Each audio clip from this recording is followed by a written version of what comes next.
If you care about how your coffee tastes long-term, this video matters. This is that once-in-a-year service I actually do on my own espresso machine. Not the daily cleaning, not the weekly routines, the deep maintenance that keeps a machine like this brewing tasty coffee and then running properly.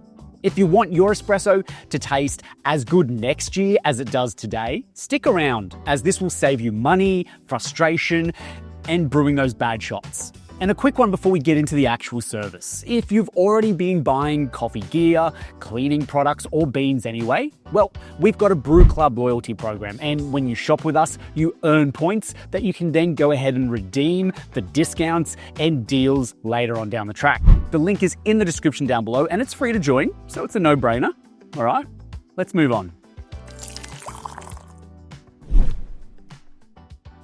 All right, before we go any further, quick but important point to make here is what you're about to see is what I personally do on my espresso machine once a year. Before attempting any of this, check your machine's official maintenance guide, as not every espresso machine follows the exact same procedures. Some have different drain routes, access points, boiler layouts, or manufacturer recommendations, and you don't want to go about guessing. If anything you see here today differs from what your manufacturer recommends, follow their instructions first. Use this video as guidance, not a replacement for your machine's own documentation. Now, in saying that, espresso machines are built to last. Heavy brass, stainless steel, metal, real boilers, components that are designed to be serviced, not thrown away. But good construction doesn't stop chemistry from happening. Coffee oils bake into the metal over time, minerals slowly coat inside heating elements, and the performance drops so gradually that most people don't even notice until they clean everything and then suddenly remember how good the machine used to be. What I'm about to do, I would say, is my annual and sometimes even biannual reset. Now, I'm using the Rancilio Sylvia Pro as the reference machine today, but this applies to pretty much most of your serious home espresso machines with boilers. Now, the first thing I do for my every year clean is remove anything that physically touches coffee or milk. The shower screen, this comes off with a single screw. I use a short screwdriver and it's generally a little crack as it loosens. Always reassuring. I pull the screen down with the distributor plate, and yeah, the back usually looks pretty rough. It's dark, uneven buildup. That's not character or flavor, that's old coffee oil. Next, I work on the steam one tip.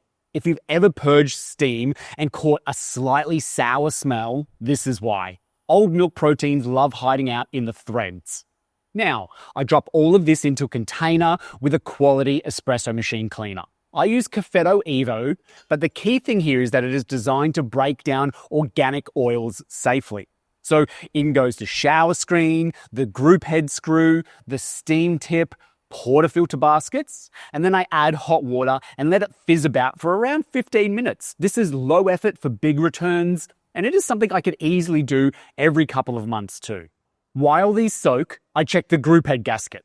If you're ever having to crank the portafilter past perpendicular on the machine whilst brewing, or it just leaks out water from the sides, the gasket is done.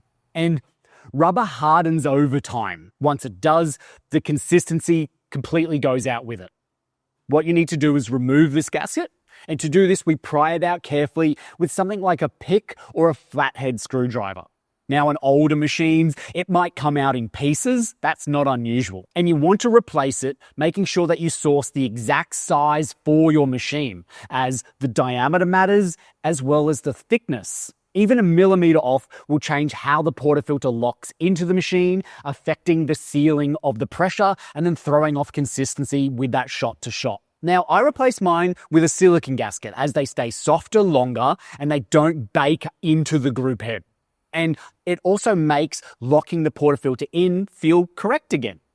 Before installing it, I make sure that I give the top of where the seal goes a good scrub. Any grit left behind will cause leaks. And to seat the new gasket, lock in the portafilter and press it all the way home. That feel, that's how it's meant to be.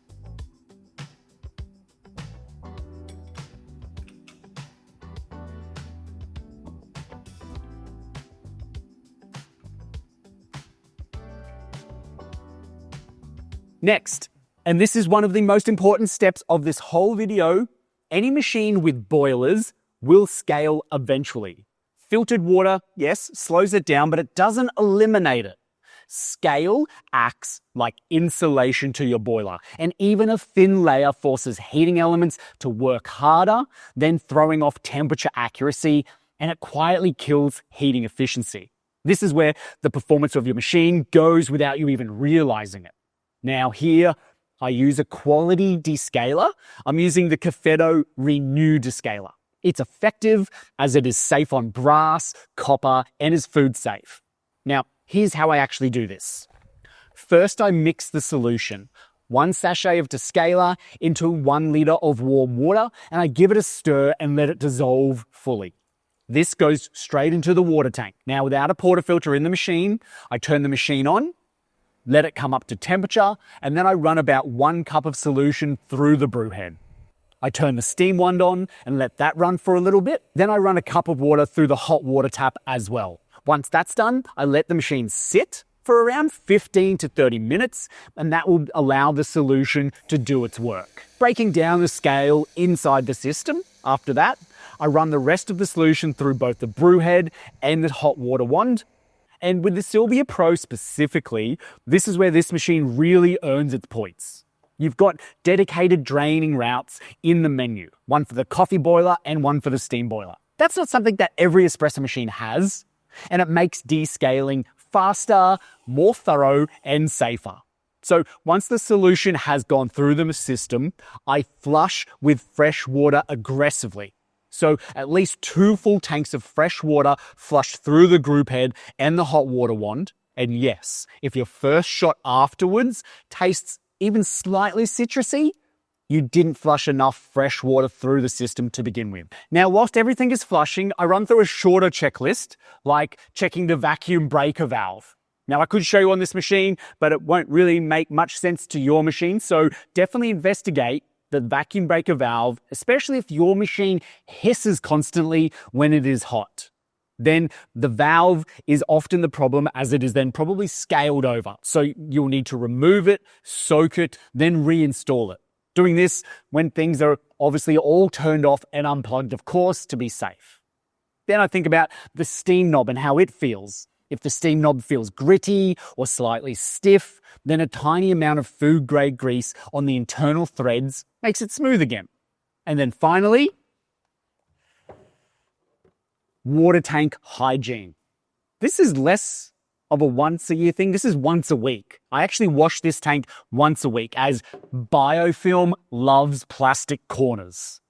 Not exciting, but completely necessary. And I probably wouldn't go ahead and Google biofilm. It's pretty gross. Just clean your water tank. And once all that's done, you can remove those other parts that were soaking in the Cafedo, like the shower screen, the distributor cap, the filter basket, the portafilter, the steam wand tip.